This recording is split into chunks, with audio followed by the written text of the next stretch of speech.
guys, we are back again with more of our speakers over here at CTC and our the Black Family Representation, Identity, and Diversity series. We have a very unique couple, and they are filming from their truck. Talk about working people that they're just on the side of the road. In the middle of what they're doing in a delivery. And so we are very, very grateful to have them today to stop their busy day to talk to us about their life story. I'd like to introduce Mr. and Mrs. This is Natasha and Gennaire Harris. Before I get started, though, remember if you would like to register for this, go to the library website, go to events, and make sure you register. Well, without further ado, from the roadside, we've got Mr. Gennaire Harris and his wife, Natasha. Take it away, guys. Hello, how you guys doing? All right, let's see. Well, this all came about. Wait.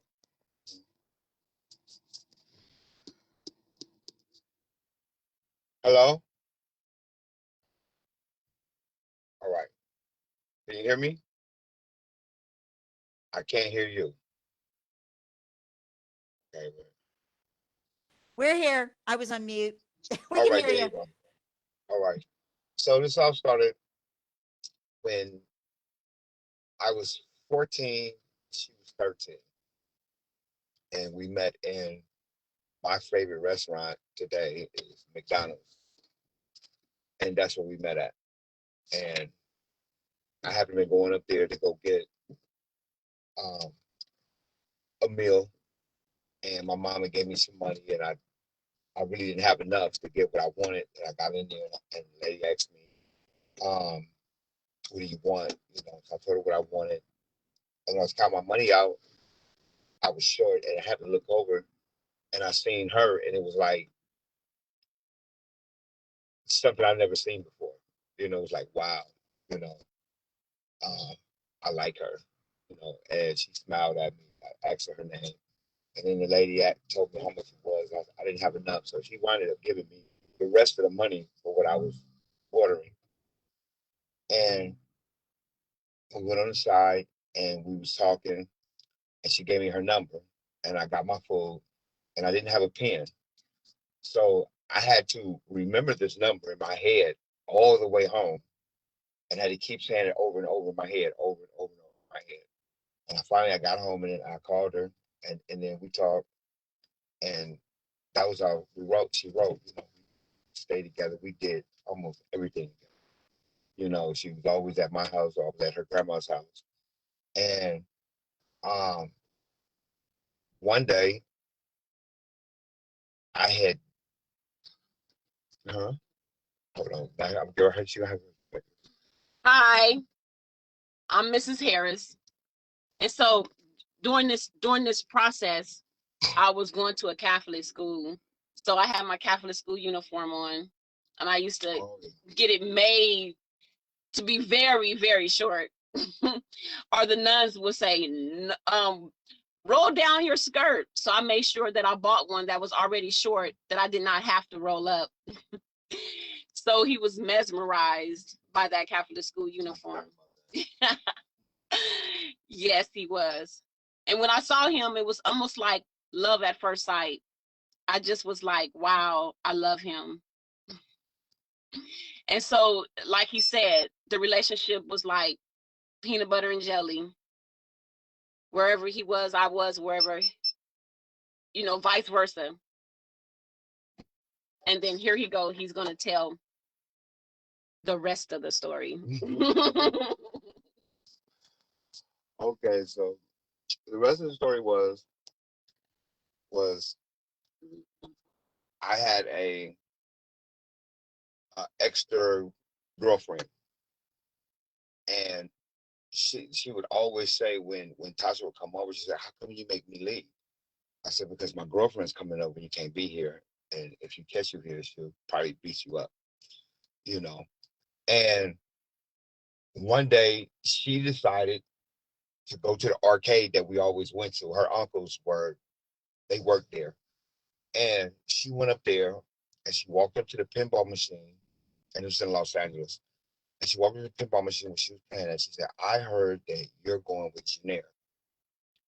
And at that moment, little Miss Tasha beat her up from the pinball machine all the way to the middle of Western Avenue and 54th Street. And when I finally got home, I told her, I said, why did you go do that? I told you she was going to beat you up. Because you gotta keep touching it. Get your picture back. Yeah. Okay. So I keep forgetting I got to touch it. Um, so that happened, and then we wind up breaking up. She never spoke to me again. And my brother had a son by her auntie, which we were together before them. And they just happened to meet some kind of way. And for all these years, we just never, I think we talked once. I think I got in trouble and I was about to go to prison. And I got in contact with her, and I was at a payphone. You know, in those days, we didn't have cell phones like this. So I was talking to her, and she was like, well, yeah, I'll take you back, whatever. And the call ended because I didn't have no more dimes. And it ended. And I never talked to her again after that. So years, okay, I'm gonna let her give you her perspective. So then we also had a mutual friend. And so the mutual friend, I would go to over to his house, and me and other friends, we would go over to his house, and we would relax and chill out and have a lot of fun. And so one day he caught me over there, and he was like, what are you doing over here? And there was a lot of other guys there. So what happened was, during this process of our breakup, our mutual friend and him were at a store. And so when they were at the store, what happened was that it was some guys there at the store, and they began to try to protect an older man. It was an older guy there, African American male, there, that they were trying to protect. He and our mutual friend. So what happened is that they got into a fight with the guys that were at the store. So during that process, when the police came, they grabbed Gennaire. And so the guy that was our mutual friend had been stabbed by one of the dudes that they were fighting with at the store. So he was really stabbed, but the police was looking for him because they had Gennaire inside of the back of the police car, but they couldn't find the other person. So when a lady finally caught up with the other person, she pulled over and she pulled her gun on him and told him, put your hands up. So he couldn't, because he had been stabbed. So he went up like this, and then he grabbed his side again. So during that process, she shot him in his head. So he died. So Gennaire's in the back seat seeing our best friend, shot in the head during that process. And so when she had pulled over, Gennaire had got some type of way, he got out of the police car and was, trying to get away, running down the street. But when the police caught up with him, they beat him up really bad, put him back in the police car. And during that process, when they slammed his face on the concrete, that's how his tooth broke out. So his tooth broke out during that process. And when he went down to the police station, he said that his body touched every wall in that police station, from the sides, the ground, the roof, every area. And so when you talked about what goes on in Black families, I began to process, and I wanted to include that because this is what we live with. I'm from the Compton area, and he's from South Central. And so these are the things, this is a normal lifestyle for us. We never saw it as being something that was, we knew that it was wrong, but we never saw it as being abnormal. And so, and here you go, he's going to add something to it. So as time went on, I just lived life the way I see it fit. I just, whatever happened, happened. I wind up going to jail for it. And I got a total of 7 years. And of 7 years, I did about 5, only do 3.5 with halftime.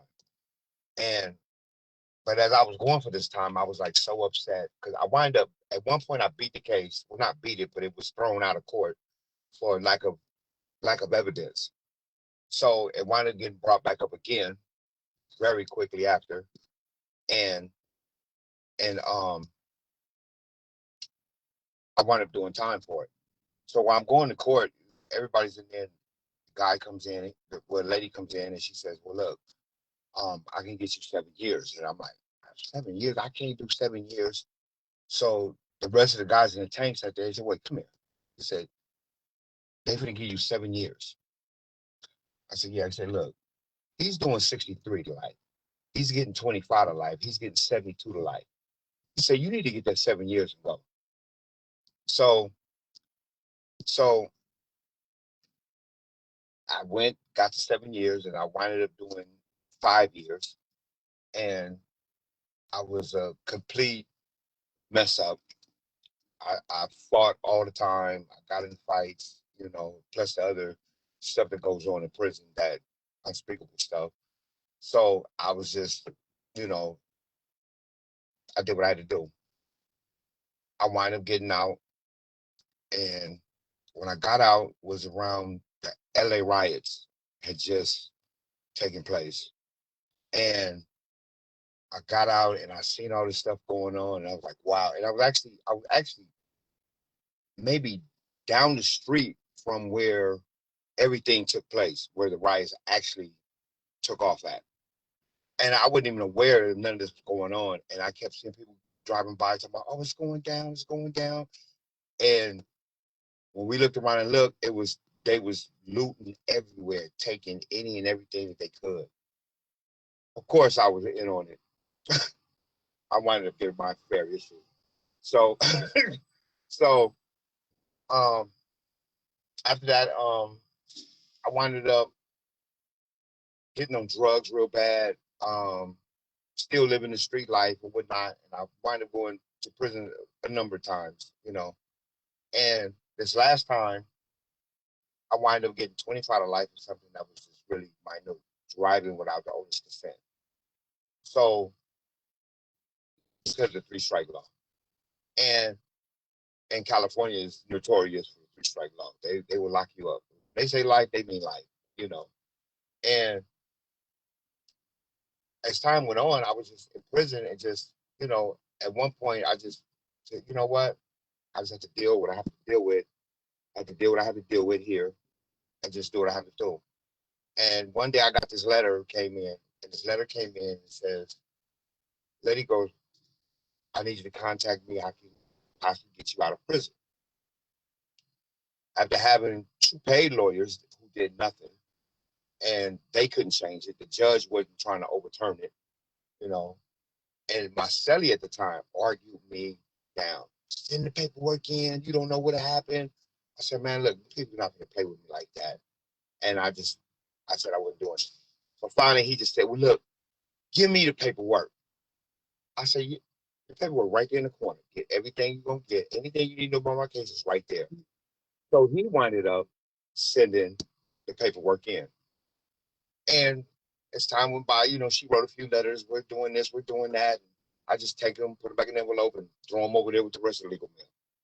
So one day, my counselor comes and calls me from work, and he says, "Hey, I need you to come over here." So I go over there. I said, "What's up?" He said, "I'm doing your parole plans."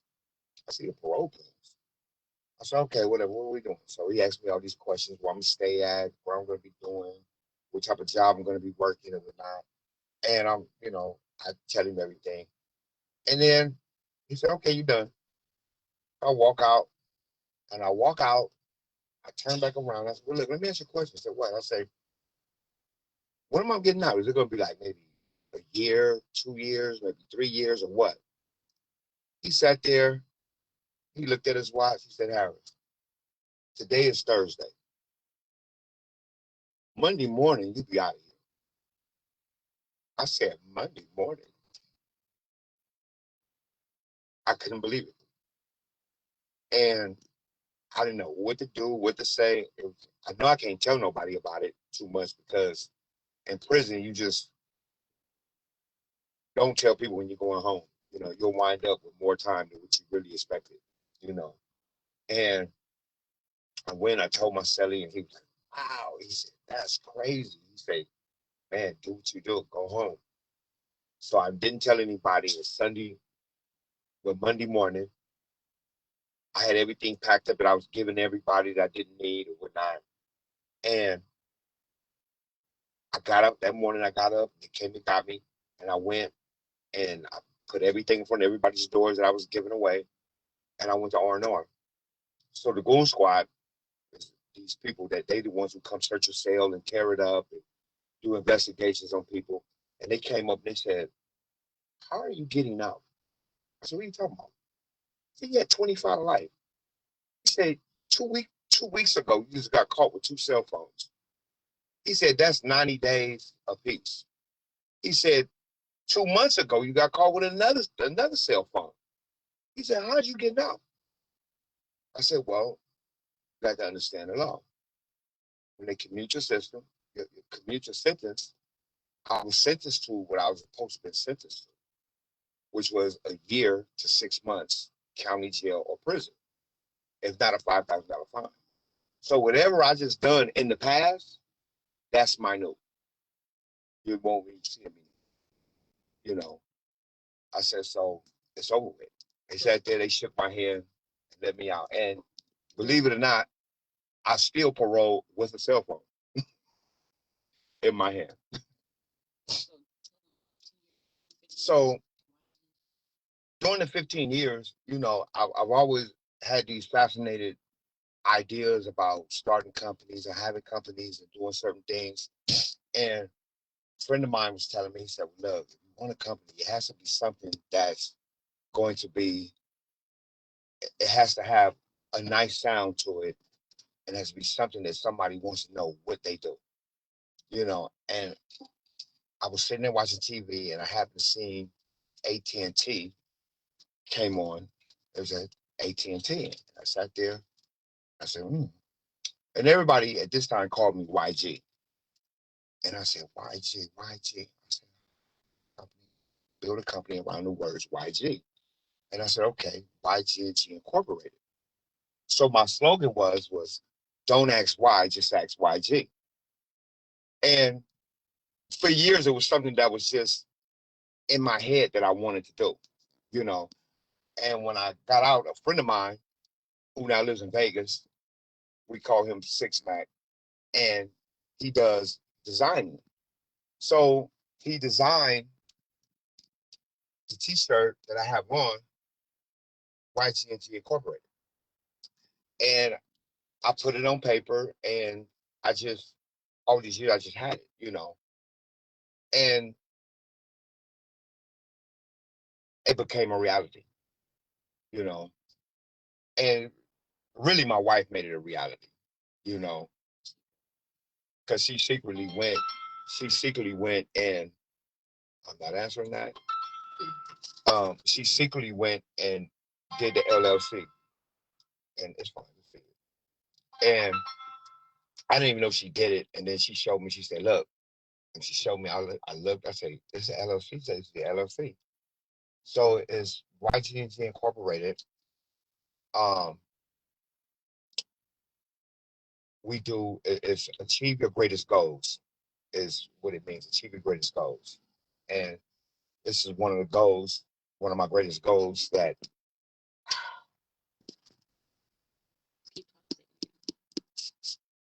so it's one of the goals that I've achieved. One of my greatest goals, you know, thanks to my wife. And so I'm gonna stop and I'm gonna back up. I gotta back up because we left a very important part out.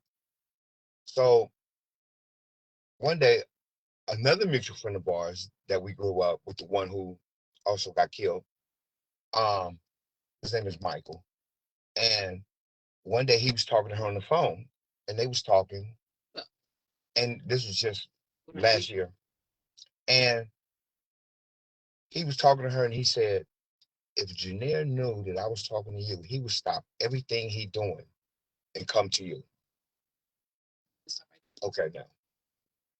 So during this process, during this time, and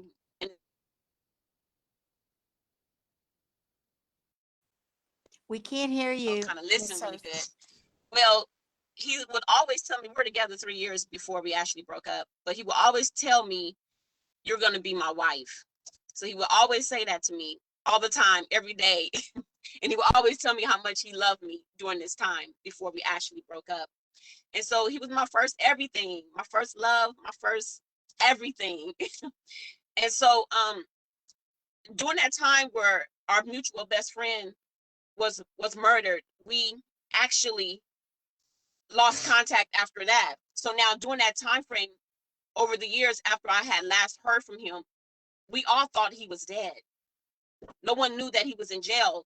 His brother, who had a baby by my auntie, he didn't know where he was at. We couldn't find him. We looked for him everywhere. We looked for him. So his brother thought that he was dead. So when our mutual friend came in contact with me, because he also went out with my best friend, and so they had got back in contact with each other. Her name was Dina. Dina said, "Hey, Michael is looking for you, because he said he wants you. Gennaire wants to talk to you." And I'm like, "Gennaire's dead. He's not alive. How could that be?" And so I talked to Michael, and so Michael called Gennaire while I was on the phone.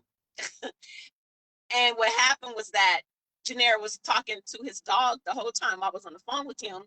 And I said, "Wait a minute.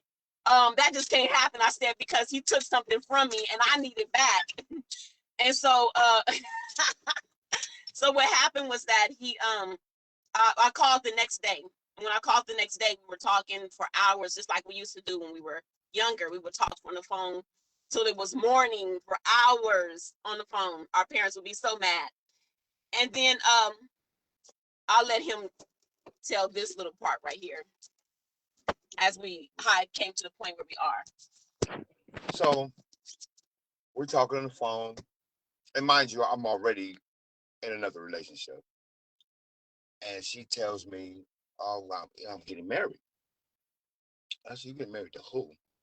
And she's telling me the guy's name. And I say, "You're not marrying him." She said, "Why not?" I said, "We're getting married." I said, "Oh, you a promise."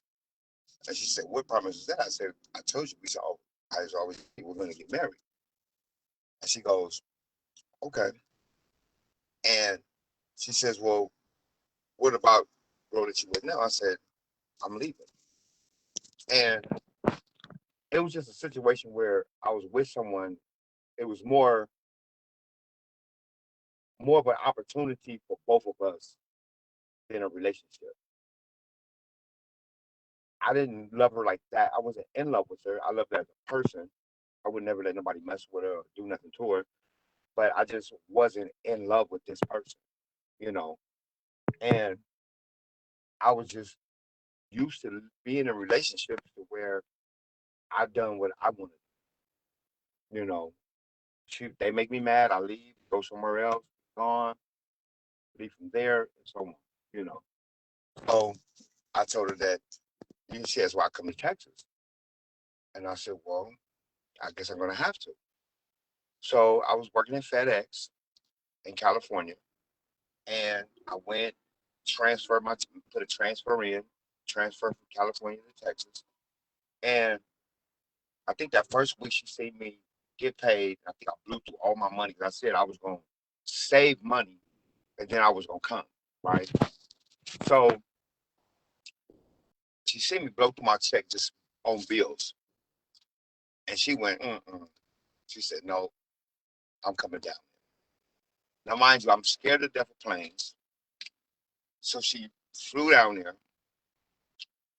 And when she flew down there, she flew down. I think this was the July 9th. She landed in LA from Texas. And I'm fidgety all day, trying to figure out where I'm going to take, what I'm not going to take. And then the woman that I'm with at the moment is like a drama queen. So my place sister who lived next door to me was like, well, you need to tell her and let her know what's going on. I said, no, I'm not. I said, because I know what's happening, you know. And she was like, but why? I said, she's going to start hyperventilating. She's going to wind up going to the hospital. And she knows that I'm not going to leave her son there alone. So I just didn't say anything. So Tasha calls me and says, I'm here. She says, but I can't get on her call because of her ID. She lost her ID, had a paper ID. And I say, don't worry about it. I'm on my way. And she said, no, you don't have to come. I said, no, that in my place is $120. And I think I did 110 driving from San Bernardino to LA. And I pulled up at the hotel she was staying at. And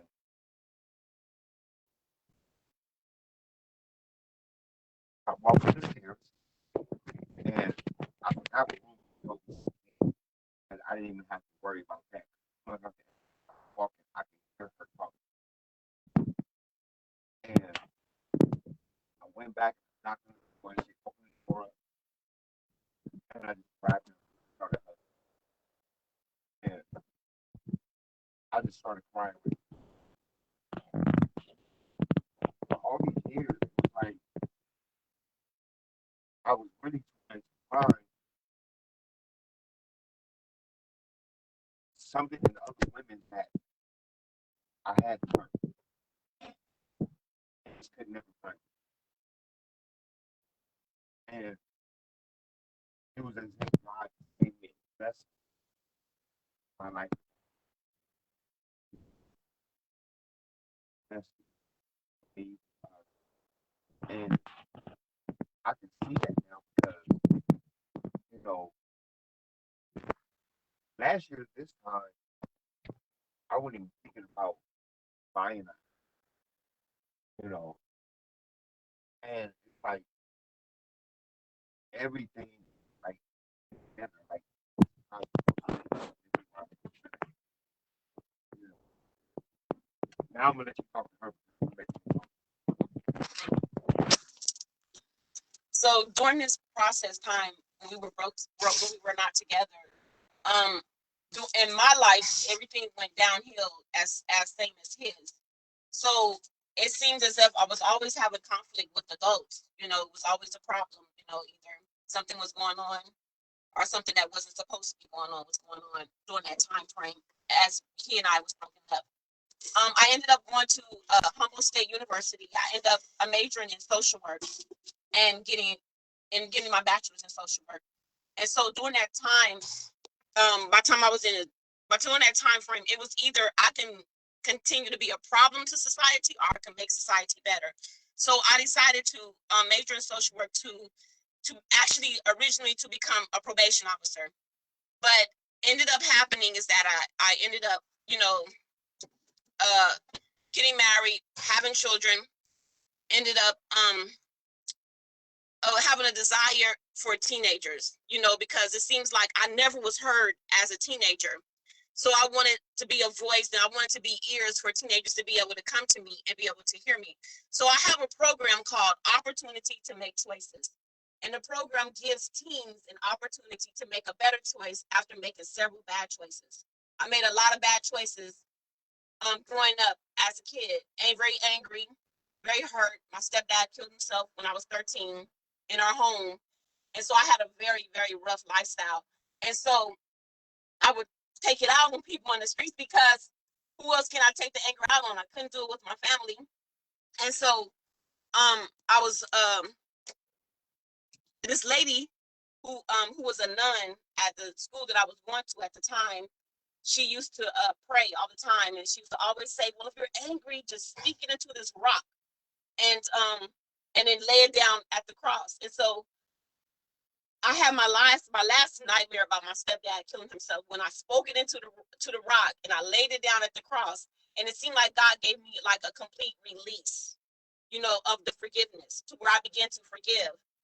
And so one thing about forgiveness will actually cause you to make bad choices. It'll actually cause you to be very angry, and it can make you sick. And so the forgiveness, we always think that is for other people, but it's actually for you. And so that's how opportunity to make choices is teaching young women how to live in a family. This is a family, and we make mistakes. Families don't always have it all together. So it's giving them that opportunity to be in a family to where they can make the mistakes and they don't have to move. A lot of the kids, they've been in foster care and going from place to place.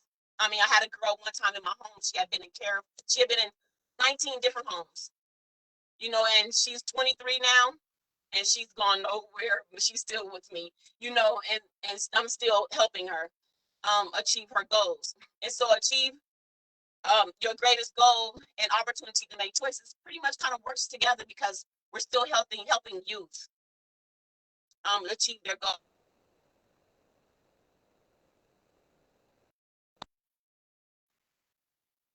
Taking a little break for a minute.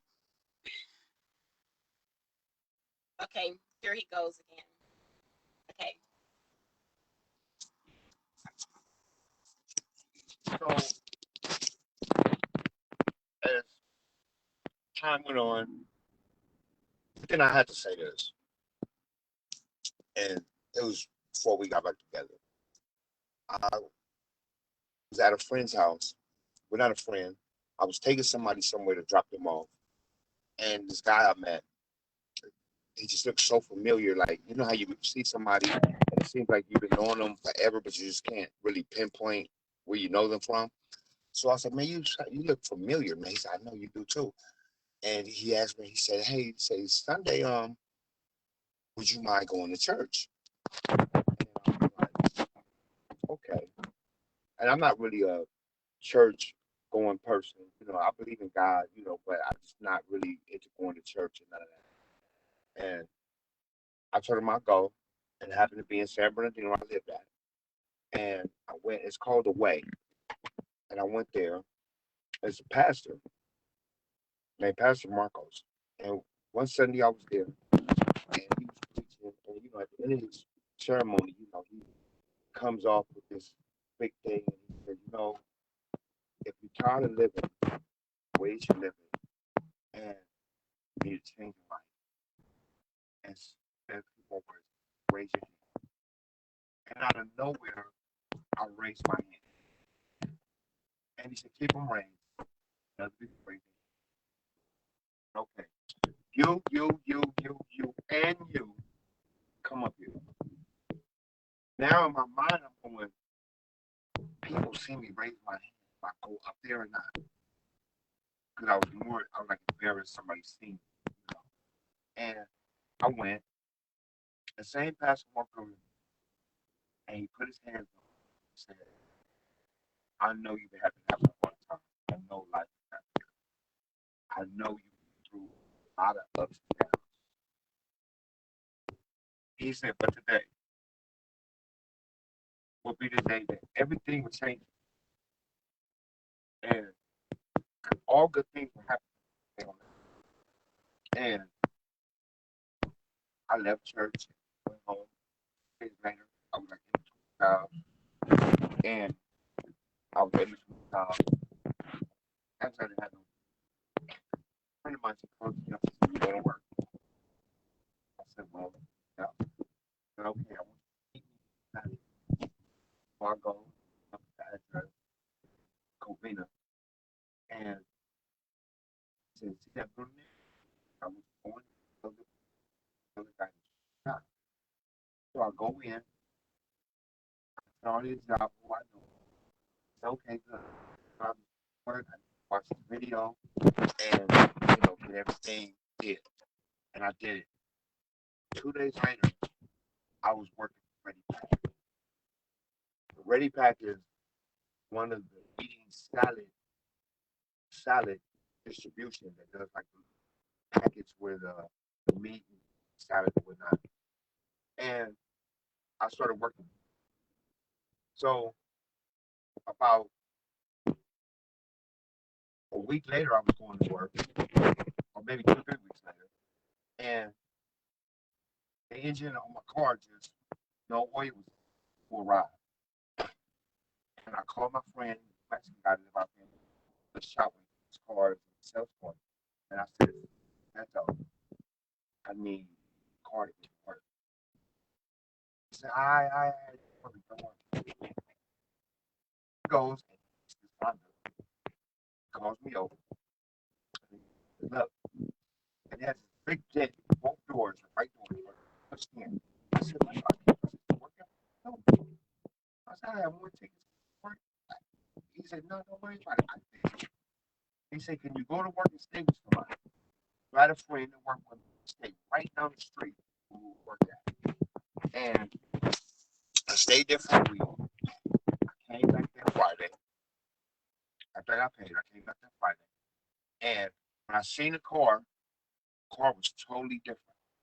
He fixed the discs, changed the doors, painted the car. It was beautiful. I went, wow, how did you do this in 1 week? So there was another car that he had, BMW, and it was a 325i. And growing up, I couldn't stand it. And he had this guy working for him with detail cars. And I always told him, I said, that dude does not know how to detail cars. I said, let me detail this car. He says, okay, give me the car. I detail it. I brought it back to him. When I brought it back to him, he said, yeah. He said, that can't be the same car. I said, it's the same car. But when I drove that car, it was, I fell in love with it. So the Honda wound up getting hit by somebody where I lived with, and they wound up paying for it. And he said, well, what do you want to do with this car now? I don't want it no more. He said, why? I said, because they hit it. I don't want it. He goes, okay, what car you want? I said, I want that BMW. I said, okay, give me the Honda back. You had a BMW. And you can pay me the money. Pay me the money that you've been doing. Sir, let me stop you a second. You may have your hand, you may have your hand on the speaker, because when Gennaire, when you talk, it's muffled. So we I can only barely heard hear you. half. Oh, can you hear me now? Yeah, Can you hear barely, me? but it's Okay. okay. Okay. No, he had his hand over the speaker and we could barely hear him. Also, Miss Harris, before, because we're going to be running out of time in a little bit, could you make sure that you also tell us about your organization? We want to make sure that information gets in there as well. So, Yes, achieve your greatest goal um is a mobile car detailing. And it uh-huh. also is a business that also does, it also speaks to youth who are offenders or ex-offenders, and Oh, adults who are offenders or ex-offenders. Motivational speaking, helping them get goal setting and helping them to achieve their greatest goal. Opportunity to Make Choices is a program that helps children who age out of foster care and helps them bridge them into society. It bridges them from being in care into society. And so and it's nonprofit. You Achieve Your Greatest Goal, which is YGNG, is for profit. And so those are the two businesses. Um, the email for Opportunity to Make Choices is opportunitytomakechoices@gmail.com. And the email for YGNG is YGNG INC one at gmail.com. and So we can receive yes, email from people through there. we'll put it in the comments. So, Okay. yeah, no, I didn't mean to interrupt. We couldn't hear him very clearly because he must have had his hand on the phone. But yeah, just keep going. And, we've got about 5 more minutes to go ahead, We can and barely hear you. we've got about 5 more minutes. Um, got about 5 more minutes. So your story is So amazing. So keep going. that was pretty much it to end it all. basically I've been single for 20 years, so nothing worked. I had been married twice, but they would, and then I dated, you know, after him when we were younger, and they will always say, I love you, but you don't seem like you love me. And they will always say, it seems like there's something there. And so and pretty much it probably really was something there. So I don't know if I believe that you can only fall in love once, but I believe that I only fell in love once. Well, this has been an amazing, the very fact that your story, that you were so young when you first met. And this has basically been a love story through so much struggle.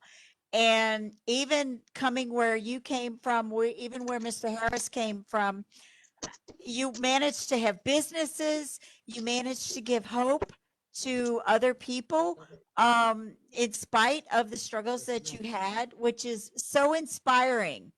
um and I know this has been, I could hear Mr. Harris in the background. This has been very rough and very, very raw for him to bring up his, what is going on, and very hard. But the honesty that you both have exhibited today, and the raw truth of your life and the struggles that you had, are so inspiring to our community, that you just continue to go. You don't ever give up. And here's this love story, this family of the both of you together, um, exhibited here is phenomenal.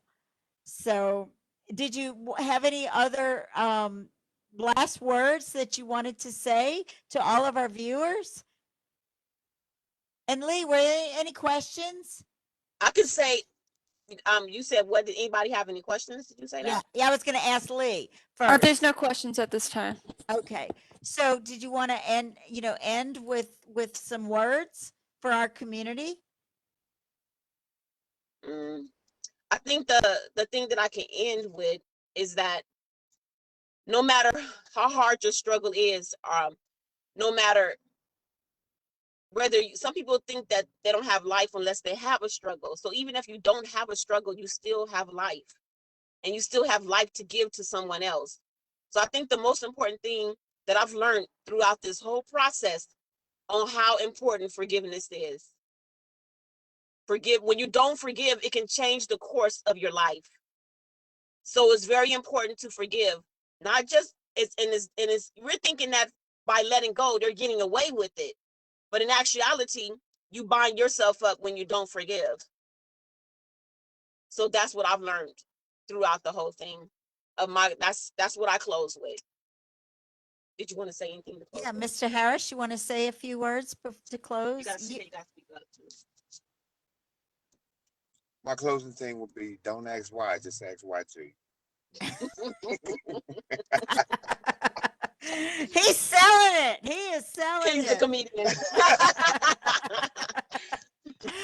Well, Mr. and Mrs. Harris, you have given us a total glimpse of your life, of your struggles, of the fact that you could go and